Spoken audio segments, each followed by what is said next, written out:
Hey guys, welcome back to the channel. It's your girl Olivia Shay back with another video. Today I'm coming at you guys with a hairstyling video. I have gotten many compliments on this hair and I decided to do a how I style Marley twist, Senegalese twist, braids, etc. The way I style Marley twist is different than how I would style like braids or Senegalese twist even. Like I like to keep it simple, casual, and more like puffy of a look, if that makes sense. I had a middle part in, but I switched it to a side part just to get a little flavor, a little spice. I'm gonna show you guys how to do each style and transition from one style to the next.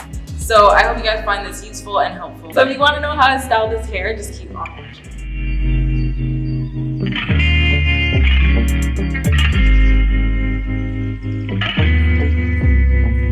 So I put these things in my hair, not too many, not too little, just simple enough that I like it, simple enough that I like it, and enough that it makes a difference. So yeah, I like it.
What started off as unintentional, I decided to run with just to show you guys how easy these hairstyles are, not only to do, but to customize and to play with and make your own. That's it for this video, guys. I hope you guys enjoyed it. If you did, please leave a comment down below and give this video a thumbs up. Let me know which style is your favorite and which one you plan on trying out. If you're not already subscribed to the channel, click the subscribe button and click the bell notification so you know when I post another video. Follow me on Instagram. The links will be in the description box, and I'll see you guys in my next video.